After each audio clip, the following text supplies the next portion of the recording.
আজকের ভিডিওতে আমি আপনাদের একটি মজাদার তথ্য দিব। ছবিতে দেখতে পাচ্ছেন যে অনেকগুলো পাখি, হাজার হাজার পাখি, পাখিগুলো একটা ধান ক্ষেতের উপরে উঠছে। আচ্ছা, এই পাখিগুলো কি পাখি?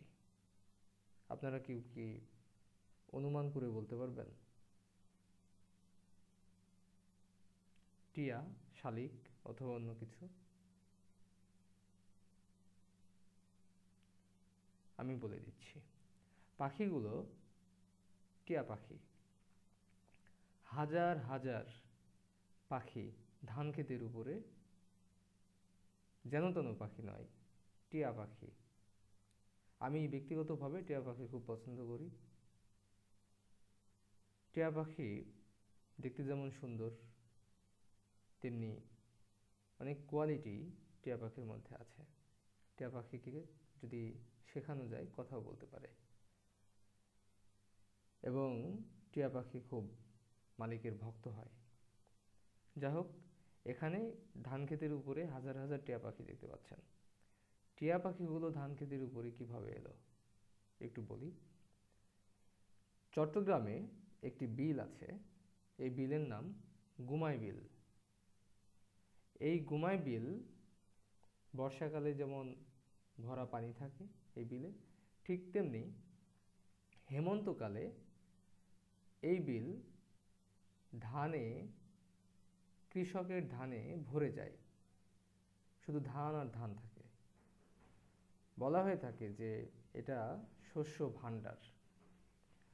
শস্য ভাণ্ডার হিসেবে চট্টগ্রামের এই গুমাই বিলের পরিচিতি আছে। কথিত আছে এই বিলে উৎপাদিত ফসল দেশের মানুষের 3 দিনের অন্ন যোগান দিতে পারবে। এবারের আমন মৌসুমেও পাকা ধানে ভরে আছে বিলের জমি। সেই ধানের টানে পাহাড় থেকে নেমে এসেছে হাজার হাজার টিয়া পাখি। পাহাড় থেকে ধানের টানে নেমে এসেছে হাজার হাজার টিয়া পাখি। এই টিয়া পাখিগুলো তারা ধান খেতে আসে। তারা আসে, ধান খায়, আশেপাশে গাছগুলোতে থাকে। বর্ষায় গুমাই বিলের যে থই থই রূপ, হেমন্তে তার লেশ মাত্র নেই। চারদিকে এখন পাকা ধানের সোনালি আভা। চারিদিকে পাকা ধানের সোনালি আভা, মিষ্টি রোদে মোমো গন্ধ। এ যেন নবান্নেরই গন্ধ। শুধু মানুষ না, টিয়া পাখির দলকেও যেন আমন্ত্রণ জানিয়ে ডেকে এনেছে এই নবান্ন। এখানে দেখা যাচ্ছে যে টিয়া পাখি, হাজার হাজার টিয়া পাখি ধান ক্ষেতের উপর উঠছে। তারা এক অন্যরকম মনোরম দৃশ্য। বিলের আকাশে ঝাঁকে ঝাঁকে উঠছে তারা, কখনো উড়োজাহাজের মতো বাঁ দিকে ডান দিকে বাঁক নিচ্ছে, কখনো নিম্নগামী মেঘের উপরে, আবার কখনো নিচ দিয়ে উড়ে যাচ্ছে। মাঝে মধ্যে তাদের ওড়াউড়ি দেখে মনে হয় নীল আকাশেই যেন সাগরের ঢেউ লেগেছে। উড়তে উড়তে অকস্মাৎ ডুব দেয় নুয়ে পড়া পাকা ধানের ক্ষেতে। ধানের শীষ ঠোঁটে নিয়ে মুহূর্তেই উড়ে গিয়ে বসে কোনো গাছের ডালে। তারপর পেট পুজো শেষে আবার ওড়াউড়ি। এই যে টিয়া পাখি, এই টিয়া পাখিগুলো যখন ধান ক্ষেতের উপরে ওড়ে, আমি যদি ওখানে থাকতে পারতাম, বসে বসে দেখতে পারতাম টিয়া পাখিগুলোর ওড়াউড়ি, কত যে ভালো লাগতো আমার। হয়তো আপনাদেরও লাগতো। যাই হোক, এই টিয়া পাখিগুলো তারা বিলের 4000 একর জমিতে বলতে গেলে ধান চাষ হয়েছে। ফলনও বেশ ভালো। কৃষকেরা অনেক আশা নিয়ে এখানে ধান চাষ করেছে। তবে তাদের কপালে এখন চিন্তার ভাঁজ ফেলেছে এই টিয়ার দল। 150 শতক জমি চাষ করেছেন এবার একজন কৃষক, তার নাম আবুল বাশার। তিনি বলছিলেন এক ঝাঁকে প্রায় 15 থেকে 20 হাজার টিয়া একসঙ্গে থাকে, যে জমিতে বসে সেখানে সব শেষ করে দেয়। এটা অবশ্যই কৃষকদের কপালে একটা চিন্তার ভাঁজ ফেলবে যে সব ধান যদি এই টিয়া পাখিগুলো শেষ করে দেয়, তাহলে কৃষকের ভাগ্যে কৃষকের ভাগে আর কি থাকে। যাই হোক, টিয়া পাখিগুলো এখানে যেভাবে দেখতে পাচ্ছেন যে টিয়া পাখিগুলো ধান ক্ষেতের উপরে একদম বসে ধানগুলো খাচ্ছে, ধানের শীষগুলো নিয়ে চলে যাচ্ছে, কৃষকের কপালে এখন চিন্তার রেখা। যাই হোক, বিলের পাশের গাছের কাছাকাছি যেতেই কানে আসবে কিচিরমিচির শব্দ। বিলের পাশের বড় বড় গাছে তারা অস্থায়ী বাসা বেঁধেছে। কয়েক বছর ধরেই গুমায় বিলে আসছে টিয়ার দল। টিয়া পাখিরা সাধারণত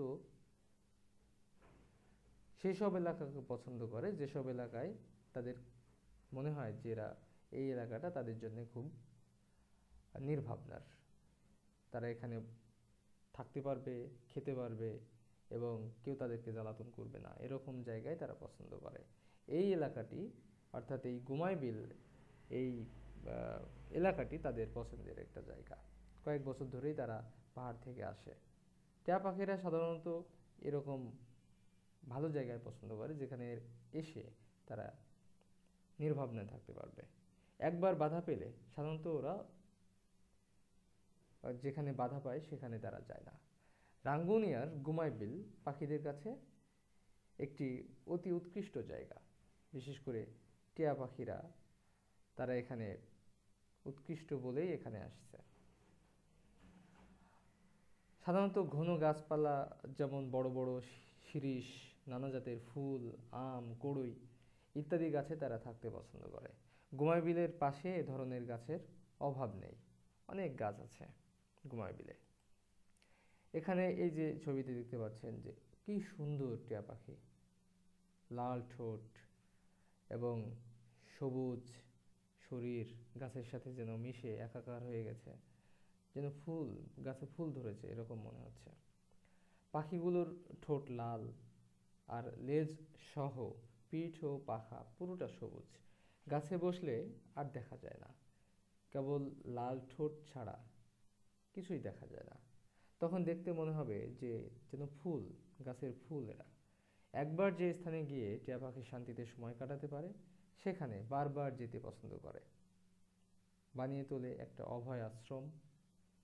ধান কাটা শেষে এই অস্থায়ী আবাস ছেড়ে আবার ফিরে যাবে তারা। কোথায় যাবে? সেই পাহাড়ে। কত সুন্দর টিয়া পাখি!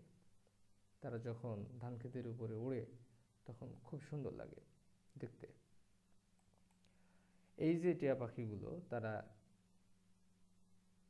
এখানে আসে জীবিকার তাগিদে, এসে কৃষকের ধান সাবাড় করছে, কৃষকেরও মাথায় চিন্তার ভাঁজ। যাই হোক, আজকে আপনাদেরকে দেখালাম যে গুমাই বিলে টিয়া পাখিরা কিভাবে তাদের খাবারের সন্ধানে তারা কিভাবে ঝাঁকে ঝাঁকে এসেছে এবং ধান খেতে ধানের শীষগুলো তারা কিভাবে ঠোঁট দিয়ে তুলে নিয়ে যায়, গাছে বসে আবার সেখানে কিছুদিনের জন্য আশ্রয় নিয়ে আবার তারা ফিরে যাবে তাদের পাহাড়ে। আজকে এ পর্যন্তই।